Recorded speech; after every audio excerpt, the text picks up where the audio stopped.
Hello friends, இன்னைக்கு வீடியோவில் நாம மைக்ரோ கிரீன்ஸ் அறுவடை பண்ண போகிறோம்.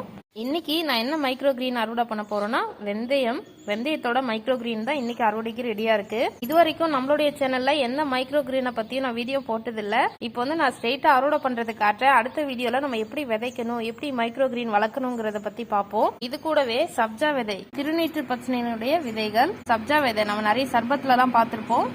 அந்த விதைகளும் ரொம்ப சூப்பரா மைக்ரோ கிரீன் வளர்ந்து ரெடியா இருக்கு. இப்போ நான் வெந்தயக்கீரை தான் அறுவடை பண்ண போறேன். கீரைகள்ல இருக்கிறத விட அதிக அளவு சத்து இந்த மைக்ரோ கிரீன் இந்த ஸ்டேஜ்ல நம்ம சாப்பிடும் போது அதிக சத்துக்கள் இருக்கு இதுல. சரி, இப்போ இதை நம்ம அறுவடை பண்ணிடலாம். இப்போ அறுவடை பண்ணும்போது என்ன பண்ணணும்னா, 1 இன்ச் அளவுக்கு கீழே இடையில விட்டுட்டு நம்ம மேல இருக்கிறத மட்டும் தான் கட் பண்ணணும். அடியோட கட் பண்ணக்கூடாது, கொஞ்சம் இடைவெளி விட்டு தான் கட் பண்ணணும். பாருங்க ஃப்ரெண்ட்ஸ், இவ்வளோ மைக்ரோ கிரீன் அறுவடை பண்ணியிருக்கோம். இந்த மைக்ரோ கிரீனை நம்ம எப்படி சாப்பிடலாம்னா, தோசைக்கு மேலே அப்படியே ஸ்ப்ரெட் பண்ணி சாப்பிடலாம், சேலட் மாதிரி சாப்பிடலாம். இப்போ பொரியல் கூட்டெல்லாம் பண்ணுறோன்னா அதில் கூட இதை போட்டு சாப்பிடலாம் நாம.